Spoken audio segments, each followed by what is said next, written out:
on a donc Fabienne Le Gueveldos qui, elle, travaille à Nantes et qui est, qui est une kiné spécialisée dans la gestion des patientes atteintes du cancer du sein, qui va nous faire un duo avec Frédéric sur la gestion par le kinésithérapeute du patient atteint du cancer du sein, savoir exactement quelles sont les spécificités, quelles sont je sais que c'est très à la mode chez kiné, les red flags à côté desquels il ne faut pas passer, et quels sont les éléments importants à connaître, et surtout comment parler à ces patientes qui sont souvent un peu, bien sûr, fragilisées ou en tout cas traumatisées par la chirurgie ou par le diagnostic. Donc, on va commencer tout de suite. On a globalement une bonne heure, peut-être un petit peu plus pour ce webinaire. Et je vais donc demander, pour commencer, à Virginie Fourchotte de nous parler donc de la prise en charge chirurgicale du cancer du sein. Alors, ce qu'on voulait vous dire ici sur l'épaule et le cancer du sein avec Fabienne, c'est que nous, on rencontre toute l'année des gens, dans ma pratique en tous les cas, des gens qui ont mal à l'épaule.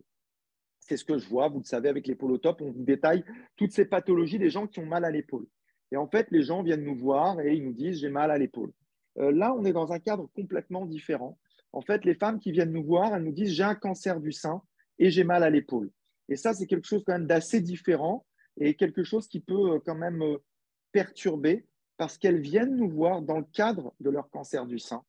Et ça, c'est quelque chose qui correspond à une sorte de déflagration dans leur vie. Il faut comprendre que ce n'est pas la même chose quand on annonce à quelqu'un qu'elle a une rupture de tendon ou qu'elle a une calcification et quand on dit à quelqu'un qu'elle a eu un cancer du sein, qu'elle a un cancer, qu'on lui retire un sein et que derrière, en plus de ça, elle se retrouve avec des douleurs d'épaule. Ça fait quand même beaucoup et on n'est pas tout à fait dans les mêmes contextes psychologiques sur ces patientes-là. Alors, ce que j'ai essayé de vous montrer là avec Fabienne, c'est que c'est une prise en charge qui est vraiment biopsychosociale. On le sait, les kinés, c'est hyper important d'avoir ce type de prise en charge, mais probablement encore plus qu'ailleurs, la prise en charge doit être biopsychosociale sur ces patientes-là. Je vous ai mis quelques références à droite qui vont fonder et appuyer ce qu'on va dire. C'est-à-dire que quand une patiente, on lui annonce en fait sa maladie, ben, cette annonce-là, c'est une déflagration dans sa vie, c'est un bouleversement dans sa vie, bien plus que quand on lui dit qu'elle a une capsulite. Et pourtant, quand on dit à une personne qu'elle a une capsulite, déjà, ben, c'est quelque chose qui est quelque chose de difficile pour elle. Et cette annonce de la maladie, c'est à la fois un impact psychologique, mais un impact social aussi, bien évidemment, vis-à-vis de sa famille, de ses proches, de ses enfants, si elle en a. Donc, c'est vraiment quelque chose qui va avoir un impact direct à partir même du moment de l'annonce de la maladie. C'est une position de repli sur soi qu'on va avoir parce que les femmes doivent vivre cela aussi. C'est quelque chose qui a un impact sur l'extérieur, mais qui également a un impact personnel sur la personne qui prend conscience que peut-être qu'elle devient mortelle alors qu'elle a peut-être 30 ans, 40 ans. Et ce repli sur soi, ça peut avoir une incidence aussi sur le facteur biologique. On va le voir par, Virginie en a parlé tout à l'heure, sur la notion de posture dont on va parler. Alors, les kinés, ils critiquent souvent la notion de posture, mais c'est des gens qui n'ont probablement pas vu ce qu'est une femme qui est atteinte d'un cancer du sein, à qui on annonce le cancer et qui est opérée du cancer. Il y a une vraie modification très souvent de la posture de la personne. Alors, l'acte chirurgical va avoir des incidences, bien sûr, sur toute la sphère biologique. L'acte chirurgical d'oncologie, comme l'a expliqué Virginie, mais également la reconstruction mammaire. C'est en deux temps, en un temps ou en deux temps, mais en tous les cas, les deux actes vont avoir des conséquences pour nous, les kinésithérapeutes. Ça va avoir des conséquences évidemment psychologiques, ça n'est pas rien de retirer un sein à une personne. C'est une forme de mutilation, on ne peut pas appeler ça autrement. Moi, j'ai vu beaucoup de femmes à qui on retiré le sein et qui ont des comportements très différents, et des femmes qui ne veulent même pas en entendre parler, des femmes qui veulent absolument qu'on leur retire le sein dès qu'on leur annonce le cancer, et des femmes qui veulent absolument conserver le sein, même quand ce dernier prend des formes complètement difformes. Donc, l'accueil et la gestion de cette maladie par les femmes est très différente d'une femme à une autre. Et puis, cet acte chirurgical, évidemment, il a un impact social sur la vie de couple, sur la vie sexuelle, sur tout le rapport aux autres. La douleur, évidemment, on en a parlé. Alors, la douleur, elle est quand même présente. C'est des insensibilités, c'est des douleurs neuropathiques, c'est des douleurs en lien avec des capsulites. Et cette douleur-là, elle est biopsychosociale, on le sait. Elle va en avoir un impact sur toutes les sphères. Il y a la souffrance aussi. Ce n'est pas la douleur, c'est la souffrance psychologique de la maladie, du parcours, de l'annonce, de tout ce qu'il va y avoir derrière. Et puis, tout ce que ça va générer cette maladie et cet acte chirurgical de mastectomie, la kinésiophobie et catastrophisme. Le catastrophisme, on l'a dès l'annonce de la maladie pour beaucoup de femmes. Et puis, ça va être majoré au fur et à mesure que ces femmes, on va leur retirer un sein et puis on va le reconstruire, elles vont avoir des cicatrices. La kinésiophobie, elles vont avoir peur de bouger leurs bras. Et cette kinésiophobie et ce catastrophisme, qui sont évidemment des éléments psychologiques, vont avoir un impact direct, nous, sur notre rééducation. Alors, les femmes qui sont traitées, notamment en chimiothérapie, sont fatiguées. Elles ont, en plus de leur maladie, une fatigue qui apparaît et ça va avoir un impact sur toute leur vie, à la fois psychologique parce qu'elles se sentent faibles, elles vont être de plus en plus sédentaires parfois, et puis biologique et sociale. C'est pour ça que ce que dit Virginie sur l'incitation à l'activité, c'est quelque chose qui peut aussi relever d'entretien motivationnel avec nos patientes parce qu'elles savent que c'est important, mais elles ne le font pas. Donc, on a peut-être des outils pour essayer de déclencher cela. Et puis, il y a un déni, il y a un rejet de la zone mammaire qui arrive chez certaines patientes et qui va faire qu'elles vont complètement oublier cette zone-là. La notion esthétique est primordiale, bien évidemment. Ce n'est pas rien de retirer un sein, ce n'est pas rien d'avoir une balafre et une cicatrice qui est nécessairement irréversible. Et cette esthétique-là, il est psychologique, il est biologique, puisque nous, on va traiter les cicatrices. Et puis, il est social, bien évidemment, dans la vie de la personne, sa vie sentimentale, sa vie sexuelle va être impactée par cela. La chimiothérapie, bien évidemment, va avoir un impact sur les tissus, sur la fatigue, sur les douleurs. La chimiothérapie provoque des douleurs en elle-même. Et nous, en tant que kiné, on n'a pas tellement d'action directe sur la zone douloureuse, mais on sait aujourd'hui l'apport et l'intérêt de l'activité physique, de l'activité aérobie dans les conséquences douloureuses de cette chimiothérapie. Et probablement que Fabienne va nous en parler plus dans le détail. Ça a un impact, la chimio, sur la psychologie de la personne. Quand on perd ses cheveux, bien évidemment que c'est difficile. Et même si on l'a anticipé, eh bien, c'est quand même quelque chose qui est difficile. Il y a des femmes qui se rasent la tête avant même de perdre les cheveux. Et puis, il y a des femmes qui vont perdre progressivement les cheveux et qui vont se mettre une perruque. Et puis, d'autres qui se rasent complètement la tête et qui restent complètement avec le crâne nu. Donc, on voit bien que les femmes gèrent complètement différemment cela. Et nous, on les voit dans nos cabinets et on les accompagne et on voit que ce sont des femmes extrêmement courageuses. La chimiothérapie, bien sûr, a un impact social, social parce qu'il faut faire des séances de chimio, parce que la peau est de plus en plus sèche, parce que le teint est différent, parce qu'on perd ses cils, on perd ses sourcils, on perd ses cheveux, et que forcément, dans le couple, il peut y avoir des difficultés à vivre tout ça. Les enfants qui voient leur maman parfois se transformer, c'est aussi difficile pour eux. La radiothérapie, Virginie l'a dit, ça a un impact colossal sur les tissus, bien moins qu'il y a 10-15 ans, mais quand même encore aujourd'hui, on sait que ça a un impact et nous, en kiné, on va vraiment avoir une action sur cet impact-là au niveau des tissus et c'est quelque chose qu'on va vraiment travailler. Les patientes vont avoir des difficultés de sommeil du fait de leur médication, du fait de leur douleur, du fait de ce qui leur arrive aussi. Elles peuvent avoir des insomnies. Et ce sommeil-là, ça va avoir un impact psychologique et social, ces troubles du sommeil, parce que qui dit manque de sommeil dit plus d'irritabilité de la personne, plus de difficultés à récupérer, moins d'envie de se bouger, plus de sédentarité. Bref, c'est un cercle vicieux en fait. Et puis, on a des patients qui ont des rééducations tardives ou non adaptées.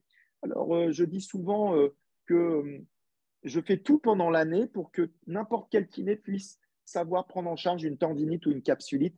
Et je suis contre le fait de dire qu'il faut des kinés spécialisés pour ça. Je veux que tous les kinés, et je pense que tous les kinés, sont capables de prendre en charge une tendinite ou une capsulite de l'épaule. Force est de constater que prendre en charge une patiente après cancer du sein, après mastectomie, ça nécessite des compétences qui s'acquièrent. Ce n'est pas tout le monde qui sait prendre en charge. Virginie l'a dit, il y a des kinés qui ne savent pas ce que c'est qu'une corde, une bride, qui ne savent pas ce que c'est qu'un lymphocèle et qu'est-ce qu'on fait dessus. Donc ça, je pense que ça s'apprend et tout le monde ne le fait pas correctement. Mais ce n'est pas grave, il y a des gens fantastiques qui nous forment. Et puis, il y a les antécédents, tout simplement, de la personne. Il y a des patients qui sont opérés d'un cancer du sein, elles sont en pleine capsulite, déjà, avant de se faire opérer, ou elles ont une tendinite, et on leur tire sur le bras pendant la chirurgie, et on modifie leur structure. Et bon, parfois, en fait, les douleurs préopératoires d'épaule sont majorées en post-opératoire. Vous voyez, c'est tout ça, la prise en charge de cette patiente-là. Et si on fait un focus sur le bio, sur ce que nous, on va avoir comme action? Ben, en fait, ces patientes, on va avoir une action sur la rétraction des tissus mous, sur la fatigabilité, sur les atrophies musculaires, parce qu'elles vont perdre du muscle par leur sédentarité, par le traitement chimio, sur les troubles circulatoires, sur les lymphocèles éventuellement, sur les cordes lymphatiques, des choses qui apparaissent. En fait, la personne, quand on lui annonce qu'elle a un cancer du sein, en fait, elle a une maladie, mais sa vie, elle est normale. Et puis, à partir du moment où on commence à la traiter, il y a tout qui, en fait, on ne fait que traiter les conséquences du traitement chirurgical et médical du cancer, nous en kinésithérapie. C'est ça la particularité du cancer du sein, c'est que nous en kiné, on ne traite que les conséquences des traitements, ce qui n'est pas le cas dans les autres, comment dire, les autres situations. Et puis il y a des brides qu'on va traiter. Alors, l'annonce de la maladie, c'est un choc émotionnel, on l'a dit, c'est un repli sur soi. Alors, si tu veux, Fabienne, je te laisse la parole pour parler de ça. Et puis je reprendrai la parole peut-être pour vous présenter une étude anglo-saxonne qui peut nous donner des guidelines, parce qu'on n'en a pas forcément beaucoup en France, mais je voulais vous parler d'un essai clinique intéressant. Est-ce que ça te dit de prendre la parole, Fabienne? Juste si tu veux bien, je vais rebondir sur deux, trois choses que tu as dit qui sont très importantes. La première chose, c'est que effectivement, pour prendre en charge une patiente qui est traitée pour un cancer du sein, il faut impérativement être formé. Ça veut dire quoi? Ça veut dire connaître le parcours, comprendre les traitements, comprendre les effets secondaires des traitements et pas seulement sur l'aspect chirurgical, la cicatrice et autres. Bien comprendre que le développement de la maladie lui-même va entraîner une fonte musculaire, etc., etc. Et donc de pouvoir prévenir, conseiller, éduquer, anticiper certains effets secondaires et donc effectivement avoir une prise en charge qui soit la plus précise en s'appuyant sur les connaissances et pour ceux qui me connaissent en s'adaptant au mieux à chaque patiente puisqu'on ne peut pas traiter tout le monde de la même façon, on n'a pas de tiroir où petit 1 on va faire ça, petit B on va faire ça, ça n'existe pas. Ça ne peut fonctionner que si on a une bonne connaissance des choses. Et puis, avoir en tête, tu disais tout à l'heure que l'annonce à une patiente ou un patient d'une capsulite ou d'une tendinite n'est pas une bonne nouvelle, mais la différence réelle avec l'annonce d'un cancer, c'est que les patients à qui on annonce un cancer prennent conscience qu'ils sont atteints d'une maladie mortelle. Et donc, c'est un choc émotionnel qui est tellement fort qu'il se met en place des choses et que cette position de repli sur soi va déjà amener une attitude au niveau de l'épaule du côté du cancer du sein et que cette attitude d'épaule va exister dès l'annonce, qu'on la retrouve chez quasiment toutes les patientes, qu'elle va être majorée en fonction de la patiente elle-même. C'est pour ça que je disais qu'il faut s'adapter en permanence, puisqu'on va avoir des patientes qui vont avoir un tel choc que ça va être vraiment beaucoup plus important. Vous avez des patientes qui ne sont pas du tout actives et donc chez qui ça va être encore plus marqué. Et on retrouve ça également chez les patientes qui font de la chimio néoadjuvante, qu'on va retrouver de plus en plus dans certains cas de traitement. Et donc, c'est des patientes qu'il ne faut surtout pas abandonner. Donc, cette attitude de repli sur soi, eh ben, elle va être encore plus majorée par la fatigue liée au traitement, par le geste chirurgical et la position de l'opération. Et cette position, bien évidemment, va entraîner une rétraction sur le plan antérieur et évidemment une modification de la scapula, mais aussi de toutes les tensions qu'on va avoir au niveau des muscles postérieurs. Et donc, ça va entraîner une modification non seulement de l'épaule, mais aussi du rachis et du bassin. D'où cette obligation que nous avons quand nous prenons en charge les patients, de bien les observer, de les écouter pour comprendre comment elles fonctionnent, et puis de traiter large. Large, ça veut dire le bassin, l'abdomen, le thorax, les épaules, les cervicales, d'être vraiment dans la globalité pour être sûr de répondre à tous les besoins de la patiente.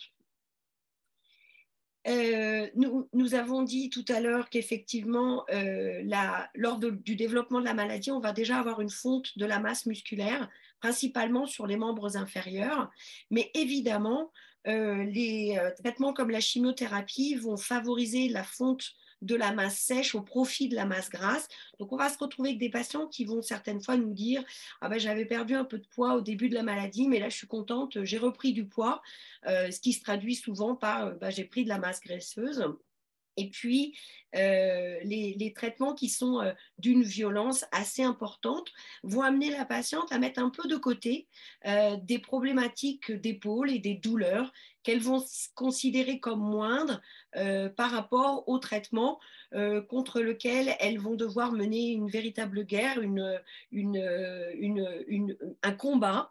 Et donc, souvent, elles vont mettre de côté et elles ne vont pas se voir exactement comme elles sont. C'est-à-dire que nous, quand on les reçoit et qu'on fait un bilan, eh bien, elles sont très étonnées de s'apercevoir que finalement, il y a des mouvements assez simples qu'elles compensent par d'autres mouvements ou en utilisant, par exemple, l'autre bras et qu'il y a des choses qu'elles ont déjà des difficultés à mettre en place.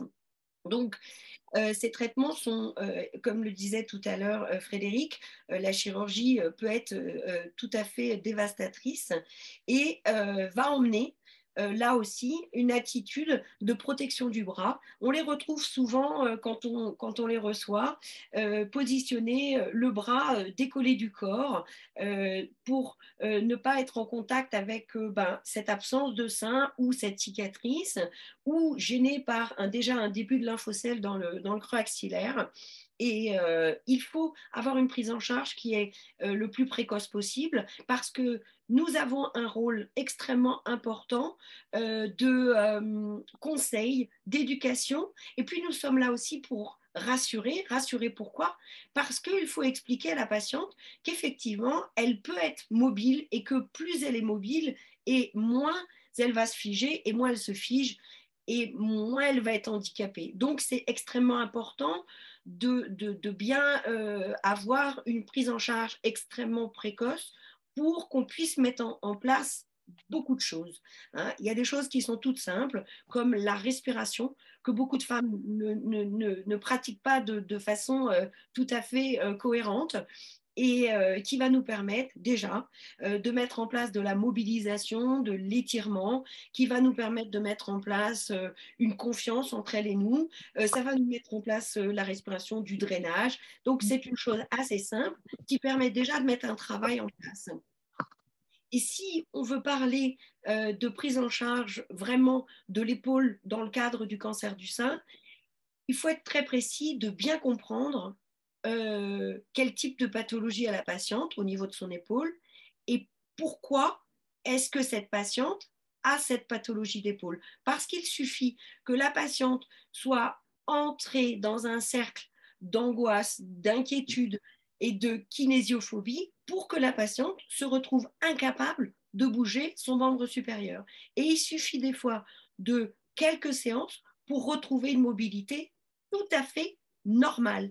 Mais si on n'a pas compris ça et qu'on part dans une rééducation plutôt classique sans comprendre qu'il faut mettre en place, de libérer tout ça, eh ben on passe à côté de ce qui est le plus important, c'est-à-dire retrouver du mouvement et permettre à la patiente évidemment de pouvoir mieux mobiliser son corps. Dans les autres traitements, oui. Non, je voulais juste dire qu'effectivement, ce que l'on voit ici, c'est-à-dire la bascule antérieure, la scapula, les hypoextensibilités antérieures, on a souvent tendance ces dernières années à minorer dans les épaules classiques, les tendinites, etc., à minorer en fait la réalité de ces choses-là ou l'impact de ces choses-là sur les douleurs d'épaule parce qu'on a des données scientifiques qui nous disent que la posture n'est pas si grave pour les gens qui ont des douleurs d'épaule. Là, il faut comprendre qu'on est dans un autre cadre et qu'il faut vraiment rester humble. Hein, je crois que les kinés, il faut vraiment qu'on reste humble. C'est-à-dire que si on voit qu'il y a des rétractions tissulaires, on n'a pas beaucoup de données dans la littérature sur ces épaules-là. Et que si, en améliorant l'étirement, en étirant une épaule vers l'arrière, en étirant un pectoral vers l'arrière, avant, après une chirurgie, après une radiothérapie, notre patiente va mieux. qui, en travaillant sur sa respiration, comme l'a dit Virginie, alors qu'on n'a pas l'habitude de faire ça sur une tendinopathie ou une capsulite, notre patient est amélioré. Ben, il faut rester humble et regarder un peu ce que cliniquement on obtient, bien sûr en restant cohérent, en restant sensé, en restant le plus possible proche des évidences, mais quand même, il y a des choses qui sont là, que les chirurgiens nous conseillent de faire et qu'il est probablement intéressant de faire et qu'on ne fait pas forcément dans les autres types d'épaules. Je crois que c'est vraiment ça ce que je voudrais faire passer comme message, c'est que l'épaule, dans le cadre du cancer du sein, ce n'est pas la même chose que les autres épaules. Et ce que vient de dire Fabienne est important par rapport aux raideurs douloureuses. Virginie nous a parlé de la capsulite tout à l'heure. Toutes les femmes qui ont des cancers du sein n'ont pas des capsulites à partir du moment où elles ne peuvent plus bouger leurs bras. Ce n'est pas que des capsulites, c'est aussi des femmes qui, effectivement, par kinésiophobie, par protection, ben, génèrent une grosse coque musculaire qui est très douloureuse aussi et qu'on récupère parfois plus facilement qu'une capsulite. Donc, la capsulite, bien sûr, les opérations du sein constituent des facteurs favorisants de capsulite, on le sait, donc il y a plus de capsulites chez les femmes opérées du sein que les femmes opérées du ventre. Mais toutes les femmes qui ont des raideurs d'épaule, ce ne sont pas forcément ça. C'est aussi des brides, c'est aussi des attitudes de protection, comme l'a décrit Fabienne. Tu avais un mot à rajouter, Fabienne, là-dessus? Non, juste que effectivement, je suis d'accord avec Virginie. La prise en charge, elle est fondamentale. Elle doit être précise, elle doit être extrêmement précoce. Parce que plus on va être dans le mouvement, dans la dynamique et dans une prise en charge ciblée, et plus on va avoir des patientes actives qui vont aller vers une reprise du travail, mais aussi de l'activité physique, etc., etc. Donc, effectivement, tous les kinésithérapeutes qui prennent en charge les patientes qui ont un cancer du sein ne sont pas forcément capable de donner des cours. Après, on n'est pas obligé d'être capable de donner des cours. On doit être capable d'expliquer à la patiente comment et vers qui on peut les adresser pour avoir ce type d'activité adaptée ou comment elle peut mettre en place son ancien sport pour pouvoir le pratiquer dès la prise en charge chirurgicale et médicamenteuse du cancer du sein. Ok, alors ce que je voulais vous montrer là, c'est un protocole qui a été fait chez les anglo-saxons, c'est le protocole Prosper. Donc c'est un beau protocole qui a été mis en place, qui inclut 392 patientes, donc dans un essai contrôlé comparatif entre 196 patientes qui suivaient ce protocole Prosper et 196 qui étaient prises en charge dans une prise en charge classique. Au final, le nombre de patients qui ont été inclus, c'est 139 et 135, donc c'est des beaux échantillons. Et on a eu une évaluation initiale à 6 mois et à 12 mois de ces prises en charge. Alors, chez les anglo-saxons, c'est très particulier, c'est-à-dire que la prise en charge kiné, supervisée, est constituée par 3 séances kiné sur l'ensemble de la prise en charge. Donc, pas sur 12 mois, mais sur une prise en charge qui a duré, il me semble, 4 à 6 mois. 3 séances jusqu'à 6 séances de kiné sur 4 mois, voilà, au plus en fonction des capacités d'accueil. Donc, c'est vrai qu'il y a certains patients qui ont vu plus leur kiné parce que les capacités d'accueil du centre où l'étude était faite, c'est une étude multicentrique, pouvaient les accueillir davantage. Mais vous voyez qu'il y a peu de séances kiné parce que c'est un peu l'habitude. Donc, en quoi ça consiste ces séances? La première séance, elle dure 1 heure. C'est une semaine après l'opération de mastectomie. Elle est basée essentiellement sur l'éducation, sur l'apprentissage des étirements et même sur des techniques manuelles, auto-manuelles. Donc, ce protocole-là, dans l'étude, on parle beaucoup d'exercices, vous voyez, exercise intervention. C'est des exercices, mais il y a aussi des techniques manuelles qui sont préconisées. Et je dis souvent que la thérapie manuelle, dans la thérapie manuelle, les techniques ne faut pas nécessairement être très précis quand on les met en œuvre. Je crois que dans le cancer du sein, il faut justement être précis. La deuxième séance se passe entre 4 et 6 semaines post-op et c'est de la progression dans les étirements. Donc, on est à 1 mois et demi de la chirurgie. On va progresser dans les étirements et on va mettre en place directement des exercices de renforcement déjà chez la patiente. Et puis, la troisième séance se fait à 3-4 mois. Et là, c'est pareil. On va de plus en plus proposer des étirements s'il reste encore des raideurs. On va faire des exercices de renforcement de plus en plus intensifs et on va inciter à l'activité physique générale avec 30 minutes d'exercice incitatif, d'exercice d'activité physique, 5 fois par semaine. C'est quand même vraiment intensif. C'est tous les jours qu'on doit faire de l'activité physique. Alors, je vous montre ici quelques exercices qui sont préconisés dans ce protocole, qui a montré une efficacité supérieure chez les patientes par rapport à celle qui était prise en charge de façon classique, c'est-à-dire avec beaucoup moins de suivi. Et en Angleterre, c'est surtout un petit livret qu'on délivre aux patientes et on leur dit, voilà, faites votre rééducation toute seule à la maison.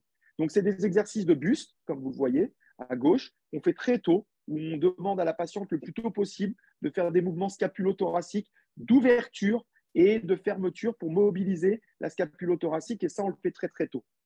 On va faire rapidement des exercices d'ouverture dès que la cicatrice le permettra, dès qu'on aura l'aval du chirurgien pour ouvrir la poitrine et pour regagner cette ouverture pour éviter la fermeture et l'attitude de repli sur soi qu'on retrouve très vite chez les patientes déjà qui ont un cancer et puis qui sont opérées. On va demander très rapidement aux patientes de faire des automobilisations en position allongée. Moi, je commence la plupart du temps parce que c'est plus facile. Et puis en position assise et debout avec l'exercice sur le mur. J'aime pas tellement cet exercice-là. Je préfère directement des automobilisations. C'est plus facile et c'est souvent moins douloureux. On va, dès que la patiente arrive à lever les bras, lui proposer de les passer derrière la tête pour gagner ensuite en ouverture d'abduction. Cette phase-là, cette ouverture qui est nécessaire à la fois physiquement et psychologiquement chez la patiente, avec des exercices chez la patiente où on va demander tout simplement, très rapidement, d'utiliser des bâtons d'ouverture, des ouvertures latérales à l'horizontale, et puis des exercices aussi en appui, en chaîne fermée. Je dis toujours qu'il faut faire des exercices en chaîne ouverte et en chaîne fermée. C'est important chez les femmes qui ont eu ce type d'opération parce que ne serait-ce que l'appui de la main sur le sol, ça permet de faire des étirements et ça permet aussi, tous ces mouvements-là, de lutter contre des douleurs neuropathiques qui seraient en lien avec une sensibilité, une mécanosensibilité, en lien avec des brides, parce que les nerfs sont pris dans les brides, les nerfs sont pris dans les adhérences, et mobiliser les poignets, mobiliser les avant-bras, les étirements qu'on fait là, ça a des répercussions au niveau de la mobilité de l'épaule, en fait. Donc, on va chercher aussi de la mobilité à distance par un travail neurodynamique au niveau des poignets, au niveau des avant-bras, au niveau du coude, au niveau des scapulas. Et vous voyez que très vite, on donne des exercices contre résistance à ces personnes-là pour réactiver leur musculature et notamment tout leur plan postérieur. Il y a vraiment ce plan-là qui a tendance à se laisser étirer. Donc, on va travailler avec des élastiques tout simplement et puis avec des haltères si vous avez envie d'haltères. Mais l'objectif, c'est vraiment l'ouverture. C'est le tirage, le tirage, le tirage, beaucoup, beaucoup, beaucoup, mais également la poussée vers le haut et puis le fait de soulever des haltères latéralement. Donc, voilà des exercices tout simples qui ont été mis en place. Vous pouvez retrouver toute la méthodologie de ce protocole sur cet article qui est en libre accès. Je vous recommande de lire, il est bien fait. Vous verrez à quel point il est extrêmement précis dans la mise en place des exercices, dans le dosage des exercices également. Et je pense que c'est un bon guide pour vous, pour vos prises en charge, ne serait-ce que vos prises en charge actives. Après, les techniques de thérapie manuelle, elles s'apprennent et elles sont essentiellement des techniques où on va faire des techniques directes sur le tissu, en fait, plus que sur l'épaule. On va la mobiliser, bien sûr, mais contrairement aux autres pathologies d'épaule, on ne va pas faire que mobiliser, on va beaucoup manipuler, mobiliser les tissus eux-mêmes en sous-axillaire au niveau du sein et on va travailler les tissus autour de la cicatrice et autour du sein retiré, tout simplement parce qu'il va falloir que cette zone-là accueille une prothèse et que le tissu soit suffisamment souple. Donc, on a un vrai travail manuel chez ces patientes-là qui est bien supérieur que dans d'autres pathologies classiques d'épaule. Donc, je vais laisser Fabienne décrire, par exemple, ces situations cliniques qu'elle nous présente. Alors, oui, merci Frédéric. En fait, c'est important aussi d'avoir un travail tissulaire parce que, évidemment, il y a la cicatrice de la chirurgie, la cicatrice externe, celle que l'on voit, mais il y a aussi la cicatrice interne. Virginie l'a bien expliqué dans son topo. Il y a la radiothérapie qui va avoir un impact très important là aussi sur le tissu. Et pour avoir une bonne mobilité de l'épaule, il faut des tissus qui soient le plus libre possible. Donc, c'est important d'avoir cette action. sur cette photo, on peut voir une patiente qui est en chimio néoadjuvante, qui est une patiente que je vois en consultation, qui est une femme qui est très active, qui continue à faire du pilates et du yoga 2 fois par semaine. Et en fait, on s'aperçoit déjà qu'il y a une position de son épaule gauche et de son bras qui n'est pas totalement collé à son thorax comme l'autre côté. Et en fait, quand on lui demande... Son épaule droite, en fait, qui est à gauche sur la photo. Ah, oui, bah, son épaule gauche à elle. Son épaule gauche Gauche à elle, d'accord, ok, ok. par rapport à l'épaule où il y a la chambre. Euh, D'accord, ok. donc son bras droit, on voit, il est collé à son thorax et son bras gauche n'est pas complètement collé à son thorax. Son épaule est légèrement montée et pourtant, on a déjà aussi une contracture au niveau du trapèze supérieur. Et pourtant, c'est une patiente qui est active et qui a déjà une bonne activité physique en place depuis un moment. Quand on lui demande l'élévation du membre supérieur, elle n'a pas de difficulté à faire, mais on voit qu'elle a déjà une surélévation de son bloc épaule et scapule. Et puis, on voit aussi une bascule du bassin. Et en fait, elle a déjà installé tout un tas de compensations pour parvenir à faire ce qu'elle faisait. On a une petite vidéo à droite d'une dame qui vient de finir sa chimio et qui a été opérée. Et on voit tout à fait la problématique de la scapula sur son épaule gauche. Quand je discute avec les autres kinés, je leur explique que c'est vraiment important de prendre la patiente dans toute sa globalité, parce qu'effectivement, elle a une mobilité qui est satisfaisante, mais si on regarde, la cinétique n'est pas la bonne. Donc, il y a vraiment un traitement qui est très important, qui doit être très précis et très adapté pour travailler donc sur les muscles postérieurs, sur les muscles de la scapula et surtout bien faire comprendre à ces patientes-là quel est le problème. D'où aussi l'intérêt de les filmer, de leur montrer pour comparer aussi avec les deux côtés et de mettre en place effectivement des exercices qu'elles peuvent faire au cabinet, mais aussi des exercices simples à mettre en place chez elles. Et vous voyez là encore sur cette patiente qui a un cancer du sein à gauche, on voit bien l'adaptation déjà au niveau de l'épaule et puis le bras, la façon dont elle se positionne. Moi, quasiment toutes mes patientes sont comme ça. Et puis l'attitude du rachis cervical avec ces brides qu'on retrouve sur la face antérieure du rachis cervical. Bon, bah, vous voyez, il y a une prise en charge qui est vraiment globale. Et puis, Frédéric l'a dit également tout à l'heure, l'attitude des patientes vis-à-vis de cette chirurgie, plus flagrant dans les mastectomies, d'ignorer ou de ne jamais toucher. On dit souvent aux patientes de se masser. Mais moi, j'en ai plein qui me disent, mais je touche pas, j'ai déjà du mal à me laver, alors ne me demandez pas d'aller masser, que ce soit dans le cadre d'une mastectomie partielle ou totale. On voit que du coup, voilà, très rapidement, on se rend compte que cette attitude de bascule antérieure, hein, c'est vraiment la bascule antérieure de la scapula qui se passe Ouais. sur l'attitude, sur comment dire, la chirurgie. Et puis, voilà, le bas, hein, on referme la zone. Et en fait, c'est juste un transfert du poids du corps, hein. Donc, c'est pour Exactement. ça qu'on va chercher à faire des étirements, même du grand dorsal latéraux. Je crois que il y a une photo intéressante là où on voit des raideurs aussi chez une de tes patientes. Attends, c'est juste un petit peu plus tard. Là, tu Oui. peux peut-être nous expliquer ici. C'est une jeune femme, donc là c'est vraiment le cas classique de la jeune femme qui a un cancer triple négatif, qui a fait 6 mois de chimiothérapie pendant le Covid et qui est une battante, donc a fait énormément d'activité physique. Et pour autant, on voit bien un trapèze supérieur à gauche complètement, voilà, une épaule surélevée, un bras en abduction. On n'avait pas encore de lymphocèle installé dans le creux axillaire. Et on a une patiente très dynamique qui a déjà installé ce schéma autour de son épaule, autour de son sein. Et donc, on voit même au niveau de la clavicule, on a l'impression il s'est passé quelque chose. C'est une personne qui n'a pas de problème physique et qui est plutôt, qui n'a jamais eu de problème d'épaule. Et donc, il y a déjà des choses qui sont installées. Et là, on voit, donc, c'est une petite vidéo pour montrer l'ampleur des dégâts sur les patientes. Ça, c'est une dame qui a eu une mastectomie et vous voyez très nettement les petits points. Ce sont des zones d'adhérence.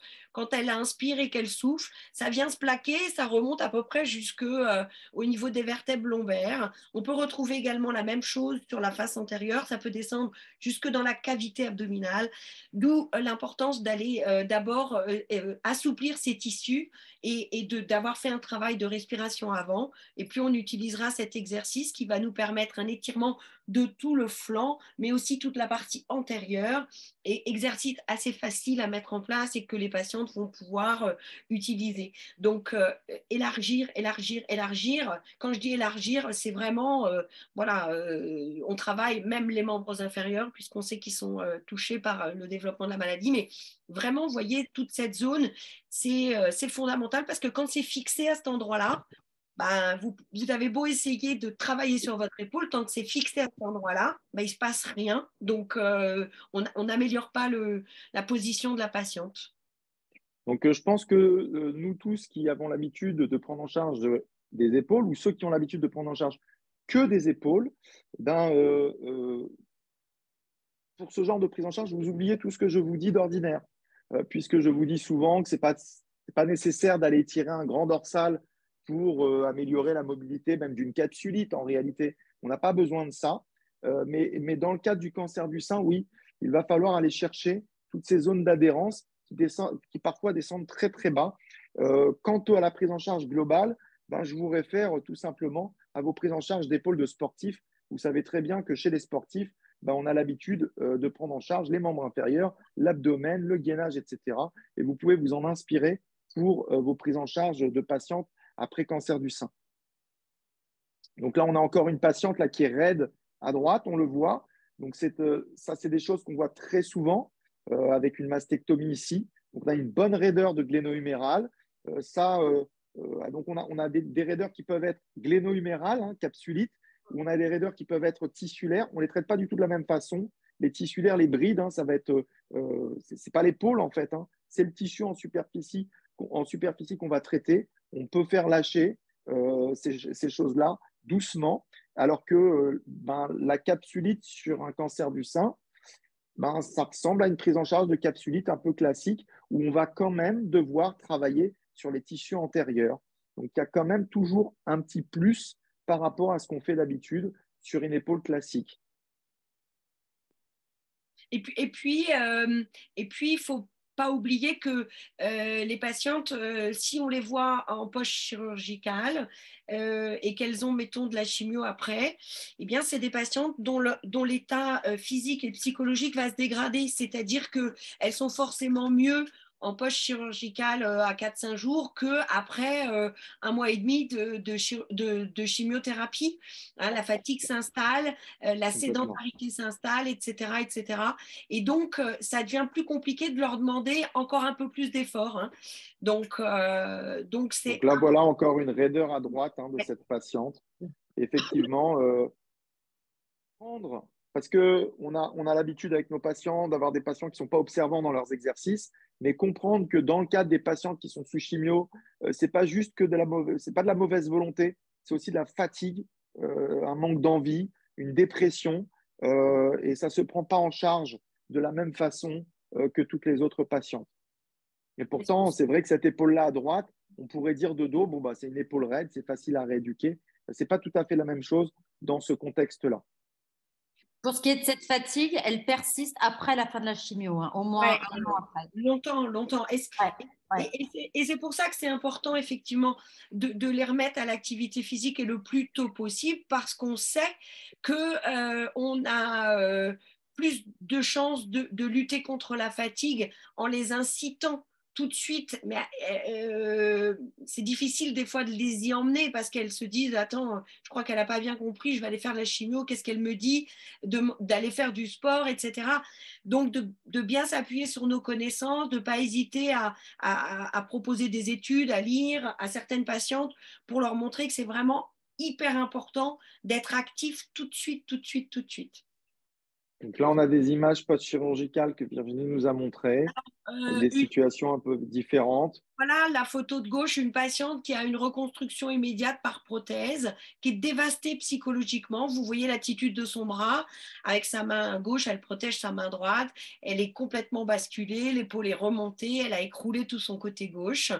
Voilà, on arrive à débloquer avec de la respiration, avec des explications. C'est une patiente qui n'aura pas de chimiothérapie, pas de radiothérapie, mais la perte du sein, c'est un deuil qu'elle n'arrive pas à faire et c'est ce qui amène cette épaule complètement bloquée parce qu'on a adopté une situation et qu'en fait, en partant sur la mobilisation, en partant sur un travail respiratoire, sur un travail de mobilisation de l'omoplate, hein, c'est fondamental de mobiliser l'omoplate, eh bien, on arrive à récupérer de la confiance, à lutter contre la kinésiophobie et finalement, on remet en place une épaule tout à fait fonctionnelle et on peut remettre en place des étirements, du renforcement musculaire sans aucune difficulté et on a une patiente qui en quelques séances va retrouver tout à fait de la liberté. Sur la photo droite, c'est une patiente qui a un lambeau du grand dorsal comme chirurgie de reconstruction.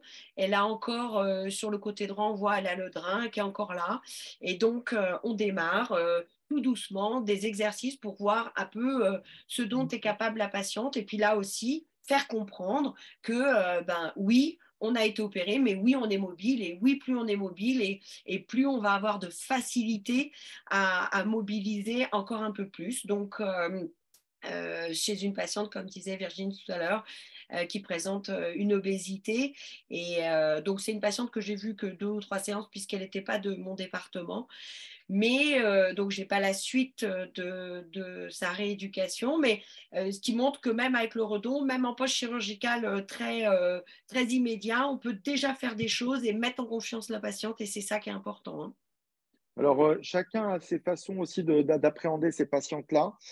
Moi, généralement, quand je leur... Alors, bon, bien évidemment, je les examine là dans le cas du post-opératoire, mais très souvent, quand je leur fais faire des exercices, je les habille à nouveau parce que quand je leur montre, je les mets face à un miroir pour Ouais. faire des exercices.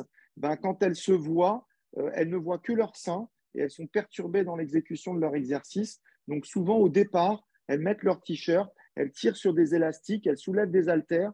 Avec leur t-shirt, ben, parfois, elles sont plus concentrées sur leur épaule que sur leur sein.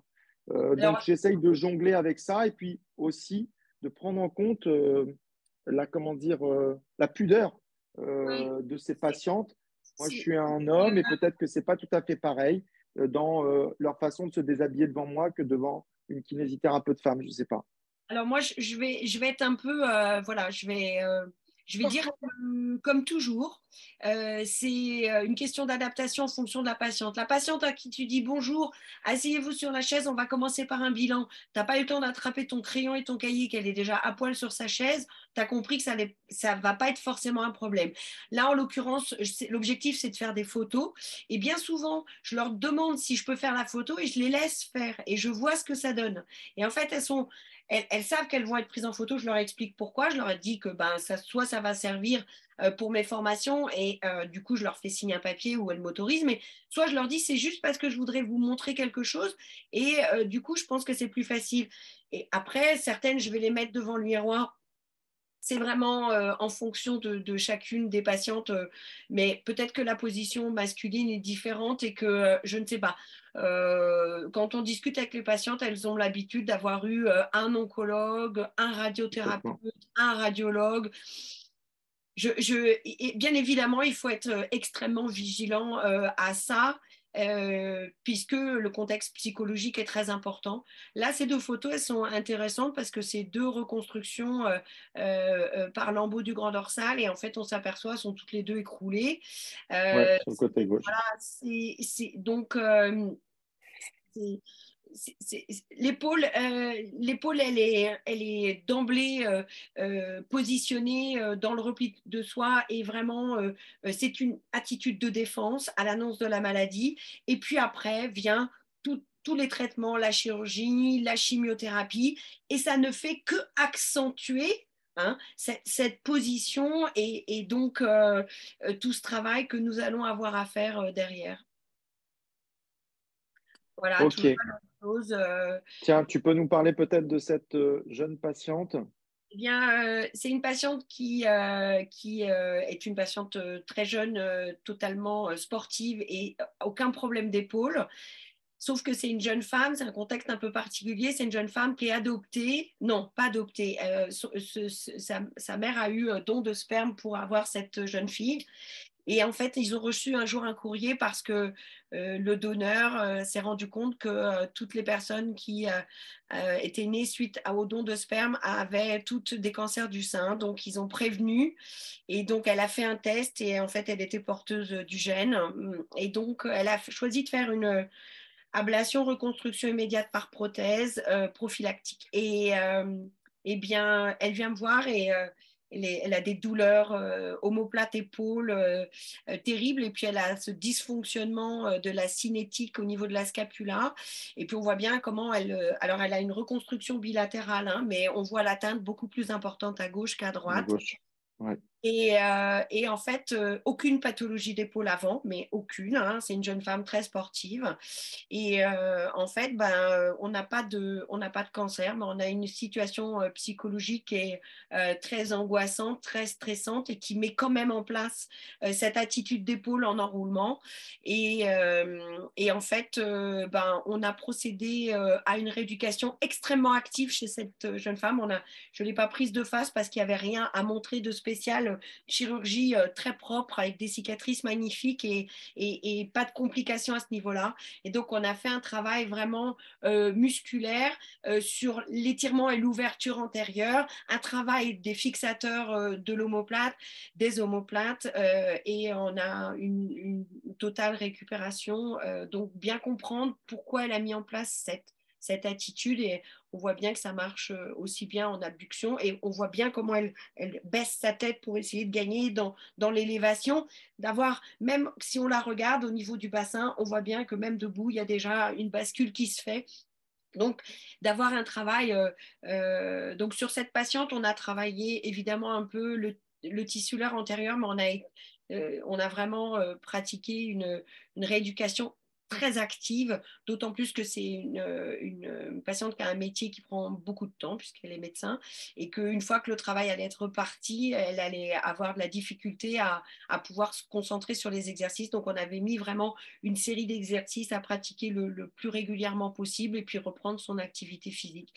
Je voulais juste terminer sur une dernière slide avant d'aborder vos questions et Geoffroy va collecter ces questions-là pendant le topo. On va faire un nuage des mots en fait, qui sont importants dans la prise en charge d'une femme après cancer du sein. Vous savez, les nuages qu'on a l'habitude de faire, c'est une prise en charge qui est biopsychosociale, on l'a dit. Alors, on a tendance toujours à dire ça sur la rééducation, mais en fait, je crois que là, c'est juste incontournable et primordial.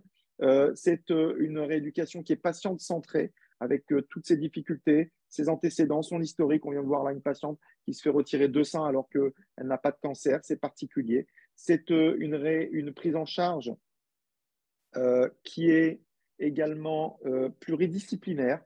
Ça, c'est primordial de travailler avec les chirurgiens, de comprendre ce qu'ils ont fait, travailler avec des éducateurs sportifs éventuellement. S'il n'y a pas un kinésithérapeute dans le coin qui sait faire ce genre de prise en charge, il faut travailler avec tout le monde, avec les oncologues, avec des lymphologues parfois.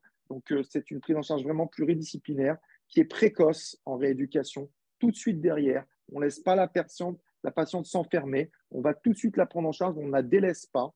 Et puis, c'est une prise en charge qui est active et manuelle. Je crois que vraiment la thérapie manuelle a une place très importante chez ces femmes-là, mais pas que, bien évidemment. La prise en charge active, elle est primordiale également, comme toujours.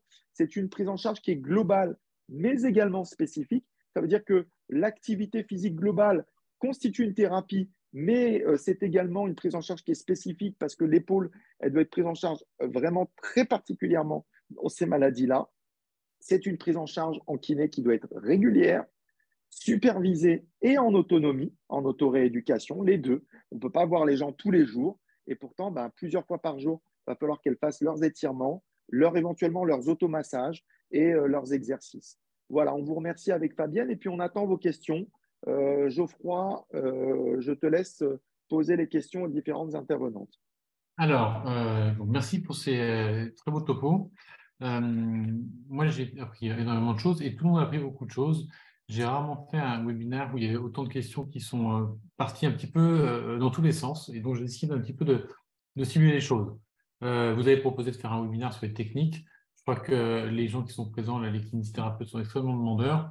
Et donc, ça me paraît une très bonne idée parce qu'en fait, il y a un besoin important de formation. Alors, les questions sont vraiment parties dans des détails extrêmement importants et je ne pense pas que ce soit le rôle de ce webinaire de répondre à ça. Moi, en essayant de colliger un peu les idées, en fait, il y a eu beaucoup de questions et sur a-t-on besoin d'être un kiné formé pour pouvoir prendre en charge des patientes avec un cancer du sein? Alors, vous n'avez pas vu défiler, hein, mais chacun a dit voilà, moi je me suis formé avec ça, comment me former, etc. Donc, comme je sais que vous faites de la formation tous les deux, ben, j'aimerais savoir ce qu'il en est. Il y a des kinés qui disent moi je suis installé dans mon village, je suis tout seul et je pense que c'est mieux que ce soit moi qui la prenne en charge plutôt que ce soit pris en charge à 40 km. Donc, en tant que chirurgien pour Virginie et pour kiné de grande ville, qu'est-ce que vous en pensez? Et puis, il y a, comme on a pour la main, donc des réseaux de kiné du sein, des réseaux de formation, etc., qui existent. Et tout le monde est demandeur un petit peu là-dessus. Je pense que lui, là, c'est que vous contactez directement. Mais comme sont les conseils, en tant qu'expert, puisque vous êtes en tant qu'expert, hein, que vous donneriez au kiné sur comment se former a-t-on besoin d'être formé forcément pour prendre en charge ces patients qui sont des patients fragiles? Je vais commencer peut-être par Virginie.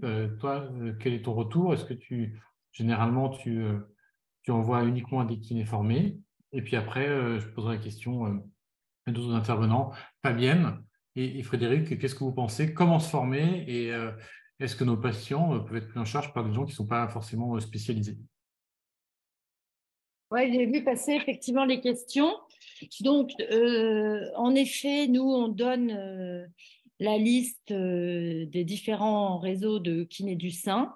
Mais quand la patiente a déjà un kiné qu'elle connaît pour une raison X ou Y, on la réadresse en général au kiné qui la connaît. Après, il y a les problèmes de manque de personnel médical, par exemple. Nous, on a pas mal de patientes de l'Oise parce qu'il n'y a personne pour les opérer, mais elles n'ont pas de kiné non plus dans l'Oise. Je ne sais pas s'il y a des kinés de l'Oise dans la salle, là, Il mais doit y en avoir. il y a quand même des problèmes de pénurie. Ok, donc toi, tu dis un kiné bien formé, c'est bien, mais un kiné aussi qui connaît bien sa patiente, c'est utile. Et donc, Fabienne, Frédéric, quels sont les moyens? Parce qu'en fait, là, il y a eu jusqu'à 600 personnes, mais il y en a 50 qui ont qui ont beaucoup parlé. Comment me former, etc. Est-ce que les réseaux, c'est intéressant? Donc, vous, en tant que formateur, est-ce que vous recommandez des formations particulières, faire partie de réseaux? Comment est-ce que vous pouvez partager votre expérience autrement, bien sûr, que par des sessions comme celle-là? Après, je pense qu'il faut faire acte, acte de bon sens. Ça veut dire quoi? Ça veut dire que une patiente qui a un kiné spécialisé à 50 km de chez elle et qui a un kiné qui s'est déjà occupé d'elle à côté de chez elle et que évidemment elle a envie d'aller là, il n'y a pas de problème. Évidemment, c'est mieux que de ne rien faire. Moi, je reste persuadée. Pourquoi je dis ça? Parce que quand j'ai commencé l'oncologie à 17-18 ans, c'est vrai, je l'ai déjà dit, je réitère, je suis une vieille kiné. Moi, ça fait 30 ans que je travaille. Donc, quand j'ai fait ma formation, on parlait que du lymphodème, cet énorme gros bras. Aujourd'hui, il y a quand même des écoles où des enseignants viennent parler de la prise en charge d'une patiente atteinte d'un cancer du sein autrement qu'autour du lymphodème. Je reste convaincue que la connaissance de la maladie, la connaissance des traitements, elle est fondamentale. Un kiné qui ne sait pas ce que c'est qu'une prothèse prépectorale, qui ne sait pas qu'il y a une matrice qui a été fixée, que ça fait des points et que c'est une cicatrisation et que pendant 3 semaines, on est vigilant sur ça, je pense que c'est une perte de chance. Alors maintenant, je dis, aujourd'hui, il existe tellement de possibilités de se former, il y a tellement de centres qui proposent que c'est aussi sympa de sortir de chez soi, d'aller rencontrer d'autres kinés, de discuter avec d'autres gens, de se former sur 48 heures, ce qui se trouve régulièrement. Il y a des formations comme ça qui sont très denses, mais qui sont très riches. Et je pense que ça peut être une chose. Mais évidemment, on ne va pas opposer les gens, il n'est pas question de ça. Mais moi qui suis formatrice, je suis formatrice chez Kinotop, mais aussi au diplôme universitaire de Nantes. Je ne peux pas dire autrement que, d'ailleurs ceux qui le font le disent, ils ont une connaissance de la pathologie et des traitements qui est tellement plus approfondie qu'ils ont compris beaucoup plus de choses. Donc, je pense que c'est très, très important. Après, évidemment, si la dame, elle ne veut pas faire 50 bornes, qu'elle est bien avec son kiné, il n'y a pas de problème. Après, nous, des fois, on récupère des kinés, des patientes, parce que le kiné a dit, bah, là, je ne sais plus, je n'y arrive pas, je ne connais pas, donc je passe la main. Voilà, il y a des choses comme ça qui se font. Je pense que si les gens ont envie de se former, il ne faut pas qu'ils hésitent. On sera bien heureux de les recevoir. Frédéric. Tout simplement, je complète juste en disant qu'il y a des spécificités en kinésithérapie. Ce n'est pas la même chose que les spécialités en médecine. Les spécificités en kinésithérapie, en fait, ça veut juste dire que les kinés sont plus orientés dans une thématique, même s'ils peuvent prendre en charge plein d'autres thématiques. Elle est en train de nous faire un jeu de lumière, la Virginie, j'adore ça. Et du coup, en fait, il y a une spécificité en cancérologie quand même. Et pour obtenir cette spécificité-là, faut avoir fait un diplôme universitaire, il faut avoir fait 80 ou 100 heures de formation dans le domaine.